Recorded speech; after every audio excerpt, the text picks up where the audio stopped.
तो जैसे कि लास्ट एपिसोड में हमने देखा था, जो शो हुयान होता है वो उन सभी डेमोनिक स्नेकों को काट कर उनसे बाहर आ जाता है। और हम देखते हैं कि जो शो हुयान का पेरेंट्स होता है वो भी काफ़ी ज़्यादा बैडस लग रहा होता है। और अब अपने स्नेकों को इस तरह से कटता हुआ देखकर वो जो स्नेक बीस्ट होता है उसे भी बहुत ज़्यादा गुस्सा आने लगता है और वो वहाँ पर ज़ोर ज़ोर से चिल्लाने लगता है। जो देखकर अब जो शो हुयान होता है वो अपने एक अटैक को बनाते हुए बोलता है कि अब इसे संभालो। और इतना बोलकर अब जो शो हुयान होता है वो अपने एक काफ़ी बड़े स्पिरिट हैंड को बना लेता है और उसे स्पिरिट हैंड को बनाने के बाद अब वो सीधे उस स्नेक के मुंह पे मार देता है। और हम देखते हैं कि उस पंच की पावर इतनी ज़्यादा होती है कि वो जो स्नेक बीस्ट होता है उसकी बॉडी के अंदर भी कई जगह पर ब्लास्ट होने लगते हैं। और अब अपने अटैक की इतनी ज़्यादा पावर को देखकर जो शो हुयान होता है वो भी काफ़ी ज़्यादा खुश हो जाता है। और वो खुश होते हुए अपने मन में सोचता है कि मानना पड़ेगा कि सीक्रेट टेक्निक की जो पावर है वो काफ़ी ज़्यादा है, क्योंकि मेरे एक ही सिंगल अटैक में ही इस स्नेक की जो हालत है वो काफ़ी ज़्यादा ख़राब हो गई है। और इतना बोलकर अब जो शो हुयान होता है वो अपने पास से एक सीक्रेट ट्रेजर को निकाल कर उस स्नेक को पकड़ने के लिए उसकी तरफ भेज देता है। और हम देखते हैं कि जो शो हुयान का वो सीक्रेट ट्रेजर होता है वो जाकर उस स्नेक को पकड़ लेता है, जिसकी मदद से अब जो शो हुयान होता है वो उस स्नेक को उठा लेता है।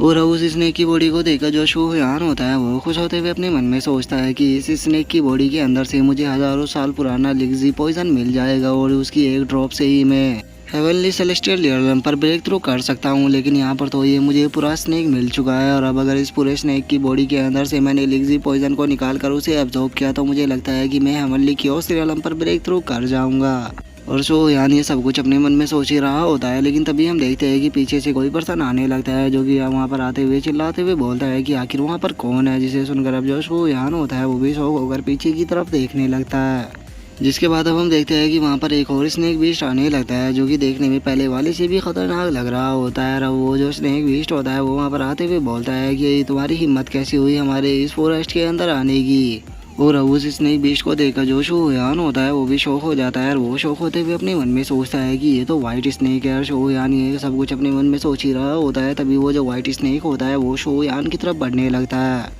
और अब वो जो वाइट स्नेक होता है वो शो हुयान के सामने आते हुए उसे बोलता है कि तुम्हारी हिम्मत कैसे हुई किंग यामा के इलाके में आकर रात के टाइम मर्डर करने की। अब तुम यहाँ से जिंदा बचकर तो नहीं जाओगे, मैं तुम्हें आज यहीं पर ही मारकर तुम्हारा सूप बनाऊंगा। जो सुनकर अब जो शो हुयान होता है वो उस दूसरे स्नेक बीस्ट की तरफ इशारा करते हुए उस स्नेक बीस्ट से बोलता है कि क्या सच में तुम मुझे यहाँ पर मारना चाहते हो? तुमसे पहले मुझे उसने भी सेम यही वार्निंग दी थी और देखो उसका यहाँ पर क्या हाल हुआ है। जो सुनकर अब जो वो वाइट स्नेक होता है उसे और भी ज़्यादा गुस्सा आ जाता है और वो गुस्से में बोलता है कि तुम्हारी हिम्मत कैसे हुई हमारी टेरिटरी के अंदर आकर हमारे इस स्नेक बीस्टों को मारने की। अब तुम यहाँ से जिंदा नहीं बचोगे, मैं तुम्हारी बॉडी से तुम्हारी सोल को निकाल लूँगा। और उसका इतना बोलते के साथ ही अब जो शो हुयान होता है वो सीधे उसके मुंह के ऊपर एक पंच को चढ़ देता है और वो पंच को उसके मुंह पे चढ़ते हुए उसे बोलता है कि तुमसे पहले वो भी यहाँ पर इसी तरह से आकर भौंक रहा था, लेकिन उसकी हालत देखो कैसी कर दी। लेकिन तुम अब यहाँ पर आकर भौंक के मेरे और ज़्यादा दिमाग को ख़राब कर रहे हो। तो चलो फिर मैं अब तुम्हें भी उसी के पास में भेज देता हूँ, तुम भी यहाँ पर अब मेरे कल्टिवेशन के काम आओगे। और इतना बोलकर जो शो हुयान होता है वो उसे ख़त्म करने के लिए दोबारा से अपने स्पिरिट हैंड को बनाने लगता है। लेकिन तभी जो शो हुयान होता है वो किसी चीज़ को देखकर बहुत ही ज़्यादा शौक हो जाता है। और अब हम देखते हैं कि एक काफ़ी पावरफुल वेपन उसी तरफ आने लगता है और वो जो वेपन होता है वो सीधे जाकर उस वाइट स्नेक से टकराता है, जिस कारण अब जो वो वाइट स्नेक होता है वो वही ज़मीन पर गिरकर मर जाता है। जिसके बाद अब हम देखते हैं कि वहाँ पर एक और काफ़ी बड़ा डेमोनिक बीस्ट आने लगता है और वो वहाँ पर आते हुए बोलता है कि वाइट स्नेक तुम्हारी हिम्मत कैसे हुई अंडरवर्ल्ड के अंदर आने की। और उसके इतना बोलते के साथ ही हम उस डेमोनिक बीस्ट को देखते हैं जो कि एक हॉर्स डेमोनिक बीस्ट होता है। और वो अपने वेपन को निकालते हुए शो हुयान की तरफ देखते हुए उसे बोलता है कि आखिर तुम कौन हो, क्या तुम भी यहाँ पर मेरे हाथों से मरने के लिए आए हो? और इतना बोलकर अब जो वो हॉर्स डेमोनिक बीस्ट होता है वो शो हुयान की तरफ अपने वेपन को फेंकने ही वाला होता है, लेकिन वो जैसे शो हुयान को देखता है वो शौक होते हुए अपने मन में सोचता है कि एक मिनट रुको, ये बंदा तो।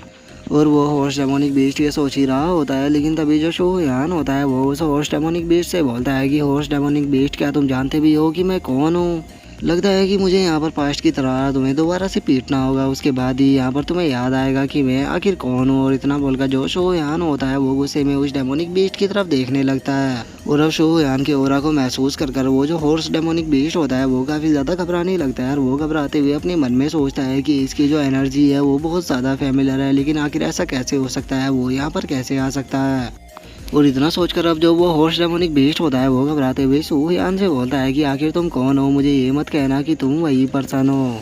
जो सुनकर जो शोयान होता है वो उस हॉर्स डेमोनिक बीस्ट से बोलता है कि अपनी इन बेकार सी आंखों को खोलो और ध्यान से मुझे देखो और बताओ कि मैं आखिर कौन हूँ। और इतना बोलकर जो शोयान होता है वो अपने मन में सोचता है कि जब मैं इमोर्टल वर्ल्ड के अंदर था तो मैंने इस डेमोनिक बीस्ट को बहुत ही बुरी तरह से पीटा था। बस मैं अब यहाँ पर दुआ करता हूँ कि ये मेरे ऊपर यहाँ पर अटैक ना कर दे, नहीं तो मैं यहाँ पर जिंदा नहीं बच पाऊंगा, क्योंकि जो इसकी पावर है वो अब एक अलग ही लेवल पर पहुँच चुकी है। तो इसीलिए अगर मुझे यहाँ पर अपनी जान को बचाना है तो मुझे यहाँ पर इसी तरह से प्रिटेंड करना होगा कि जैसे कि मैं पहले की तरह ही पावरफुल हूँ।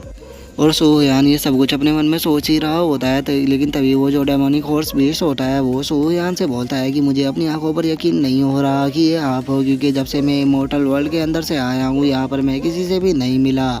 इसीलिए मैंने कभी भी नहीं सोचा था कि मैं आपके जैसे एक पावरफुल इमोर्टल से यहाँ पर मिल पाऊंगा। जो सुनकर जो शोयान होता है वो उस हॉर्स डेमोनिक बीस्ट से बोलता है कि मानना पड़ेगा जो तुम्हारी मेमोरी है वो काफ़ी ज़्यादा अच्छी है। जो सुनकर वो जो हॉर्स डेमोनिक बीस्ट होता है वो शोयान से बोलता है कि हाँ मैं बिल्कुल आपको कैसे बोल सकता हूँ, आप एक बहुत ही पावरफुल इमोर्टल थे जिन्होंने कि मुझे बहुत ही बुरी तरह से पीटा था। और उसके बाद से ही मैं इमोर्टल वर्ल्ड को छोड़कर यहाँ अंडर वर्ल्ड के अंदर आ गया था ताकि मैं यहाँ पर धीरे धीरे कल्टीवेशन कर कर पावरफुल बन सकूँ। लेकिन माय लॉर्ड मैं एक चीज़ को समझ नहीं पा रहा हूँ कि आखिर आप यहाँ पर अंडर वर्ल्ड के अंदर क्या करने के लिए आए हो, क्योंकि आप तो पहले से ही बहुत ज़्यादा पावरफुल हो, तो फिर आपको ऐसी जगह पर आने की क्या ज़रूरत है। और इतना बोलकर अब जो वो हॉर्स डेमोनिक बीस्ट होता है वो अपने मन में सोचता है कि मुझे समझ में नहीं आ रहा कि इसके जैसा पावरफुल पर्सन मेरे साथ में यहाँ पर इतने प्यार से बात क्यों कर रहा है, क्योंकि ये इतना पावरफुल है कि इसके साथ में जो है अमली एम्परर है वे भी बहुत ही प्यार से बात करते हैं। तो फिर आखिर क्यों ये मेरे जैसे एक मामूली से डेमोनिक बीस्ट के साथ में इतने अच्छे से बात कर रहा है, कहीं ऐसा तो नहीं है कि ये मुझे पसंद करने लगा है।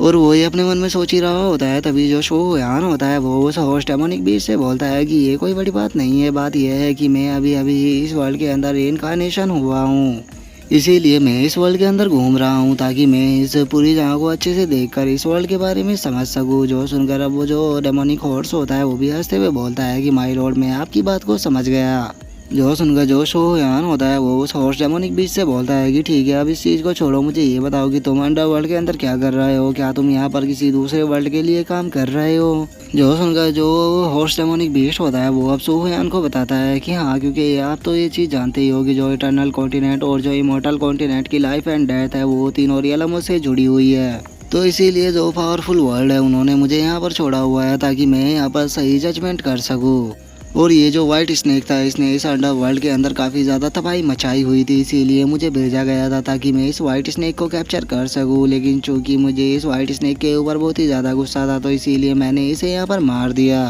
और अब उस हॉर्स डेमोनिक बीस्ट की इस बात को सुनकर जो शोयान होता है वो भी थोड़ा शौक हो जाता है और वो शौक होते हुए अपने मन में सोचता है कि एक मिनट रुको, इसका मतलब जो इटर्नल कॉन्टिनेंट है वो भी 3 रियलमों में से एक है, तो मेरे पास अभी भी मौका है इमोर्टल कॉन्टिनेंट के अंदर वापस लौटने का। और शोयान के अब इतना सोचते के साथ ही जो हमारा आज का एपिसोड है वो यहीं पे कंप्लीट हो जाता है। तो नेक्स्ट एपिसोड में देखेंगे कि आगे क्या होता है। अगर आप लोगों को वीडियो अच्छी लगी हो तो लाइक करना, चैनल को सब्सक्राइब करना। मैं मिलता हूँ नेक्स्ट एपिसोड में, तब तक के लिए बाय बाय गाइस।